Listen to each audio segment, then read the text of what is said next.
Programa Sociedade Solidária de volta, na edição de hoje falando sobre o combate à malnutrição de crianças e adolescentes. Embora o Brasil tenha saído do mapa da fome, ainda temos grandes desafios nessa área e também a epidemia global da obesidade se faz presente nas comunidades brasileiras. Quem conversa conosco sobre o tema é o nutricionista Adolfo Mendonça. Ele representa o Centro de Recuperação e Educação Nutricional, compartilhando conosco a experiência dessa entidade.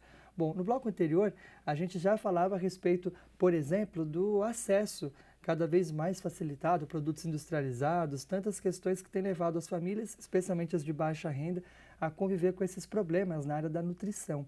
Agora, tem algumas questões também que são culturais. Por exemplo, o fato de hoje cada vez mais crianças, adolescentes ficarem bastante tempo sozinhas, ansiedade. Como é que vocês lidam com esse tipo de realidade, em especial nas comunidades de baixa renda?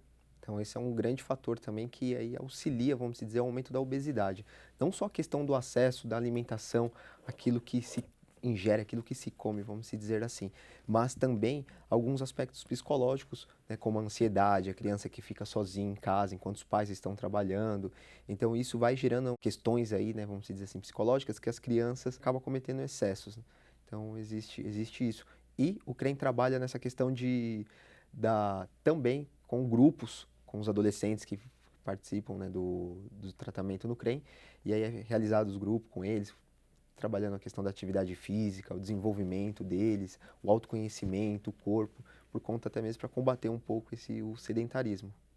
Aliás, falar sobre sedentarismo com as novas gerações, que tem toda essa questão hoje do acesso muito mais facilitado às novas tecnologias, videogames, isso tem impactado de que forma na qualidade de vida dessas novas gerações? Muito, né? Com a questão do aumento aí do acesso também, da melhoria de renda. Então, as famílias, mesmo de baixa renda, estão, né, a grande maioria, as crianças possuem computador, possuem celular, e isso faz com que a criança fique menos brincando, menos ativa, e mais tempo dentro de casa, nos celulares, no computador, gerando aí, claro, né, menos gasto de energia e propiciando aí o aumento do excesso de peso. Agora, nessas regiões, muitas vezes o acesso a questão, equipamentos de esporte, por exemplo, às vezes ele não é tão fácil, acesso a próprias academias, por exemplo, com acompanhamento profissional, tem aquele receio da família com relação à própria segurança. Diante disso, que dicas práticas, que orientações podem ser trabalhadas para combater o sedentarismo? Até mesmo, né, nos grupos que nós trabalhamos, nós realizamos esse tipo de trabalho, levamos os adolescentes nos parques, dentro da própria comunidade, porque muitas vezes a pessoa mora na comunidade, há um parque disponível e eles não conhecem. Há espaços disponíveis, há escola, há quadras, e eles acabam não conhecendo que há essa disponibilidade para que eles possam aí praticar atividade física, né? A questão da segurança, sim, a gente sempre trabalha também a questão, né, mais uma vez voltando à questão da educação junto com esses jovens, por conta para que não se envolva junto com a criminalidade, que também é bastante presente dentro das comunidades aqui, né, em São Paulo. Um jovem que, desde cedo, ele tem que conciliar, por exemplo, trabalhos, estudo, tem pouco tempo disponível.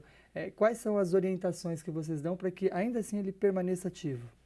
Então, o jovem ainda, vamos dizer assim, iniciando, o pré-adolescente, 12, 13 anos, ainda que não entrou no mercado de trabalho, ainda há um tempo mais disponível, né? Quando não Uhum. faz um colégio técnico, enfim. Mas quando o jovem já 16, 17 anos já está inserido no mercado de trabalho, há uma dificuldade sim por conta do tempo. Muitas vezes trabalha o dia todo e ainda à noite vai à escola. Então, dicas práticas como descer 2 pontos antes da parada onde vai descer e ir caminhando, evitar elevador, subir escadas, são dicas práticas assim que funcionam. Tentar incorporar no dia a No dia dia a ali. dia, uma atividade física, né? Quando não, tentar verificar um tempo que pode praticar atividade física. Bom, agora, esse é um aspecto dos problemas de nutrição do Brasil hoje, relacionados à questão do sedentarismo, do consumo excessivo de produtos industrializados. Agora, a gente tem uma outra dimensão dessa questão, uma dimensão histórica, relacionada às regiões que foram marcadas pela pobreza e pela fome, em especial o semiárido nordestino. Diante dessas realidades que ainda persistem no Brasil, como que vocês têm atuado? Nós participamos, né, em conjunto, em parceria com a Avice Brasil, que é uma entidade italiana que também trabalha nessa questão do desenvolvimento humano. Fizemos um trabalho agora no semiárido pernambucano, onde na primeira vez eu e mais uma amiga nutricionistas, fomos até foram 5 cidades aí do semiárido pernambucano, fizemos um trabalho diagnóstico da segurança alimentar e a segunda vez uma capacitação e aplicação do projeto visando a melhoria dos hábitos alimentares. É uma região marcada, sim, pela seca, por anos aí, vamos dizer assim, de privações, mas que agora, devido à melhoria de renda, também está acontecendo um problema global, né? O acesso facilitado dos alimentos industrializados em grande escala, mesmo nessas famílias que um dia passaram pela fome, mas agora melhoraram a renda, enfim, por diversos programas, e estão tendo mais em suas casas aí os alimentos industrializados. Há diferenças muito grandes, assim, na realidade, entre essas comunidades e aquela observada, por exemplo, na periferia de São Paulo, ou os problemas, em geral, são mais ou menos os mesmos? Os problemas acabam se repetindo, tanto em São Paulo quanto em Pernambuco, e até mesmo a gente acaba vendo, né, que em nível mundial, a questão da falta de informação, a questão dos produtos industrializados aí ficando cada vez mais acessíveis, as pessoas achando que uma alimentação saudável pode ser mais cara quando não é.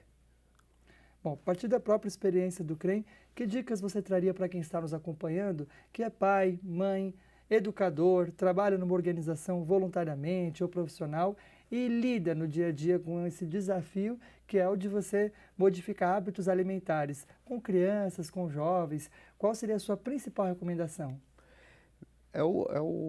A diminuição do consumo dos industrializados, né? Tentar voltar cada vez mais às origens, a questão do quanto mais processado, quanto mais o alimento ali é colorido, ele pode carregar algo que não vai fazer muito bem para a saúde. E dentro disso, né, procurar a questão de disseminar toda a família. Não existe apenas uma pessoa, muitas vezes está relacionada à questão do peso, mas a pessoa que pode estar também chamada de eutrófica, com peso adequado, pode estar tão má nutrida quanto aquela que está ou com sobrepeso ou abaixo do peso. Então, a questão da boa alimentação para a família toda. Quem está nos acompanhando, quer ter outras informações, saber mais sobre o tema que a gente falou hoje, a própria experiência do Centro de Recuperação e Educação Nutricional nesse sentido, como pode fazer? Bom, pode acessar o site do CREM, lá traz todas as informações, mostra quem somos. O site é www.crem.org.br. Mostra um pouco da nossa história também e tem, né, tem também dicas, a pessoa pode acessar e conhecer mais sobre a ONG. Bom, esse tema é muito abrangente, certamente a gente podia falar muito mais sobre ele. Agora, o importante é cada um de nós fazer a sua parte.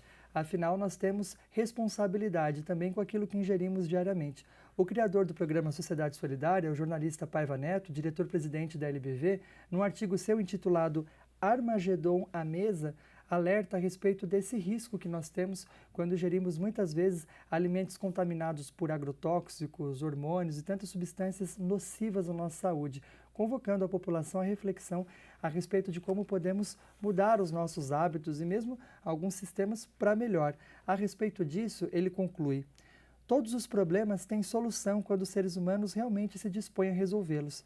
É uma questão de respeito ao divino privilégio de existir. Por isso, aqui se encaixa como uma luva este pensamento de Henry Ford, que certa vez definiu a boa vontade como a maior força da vida. Abre aspas.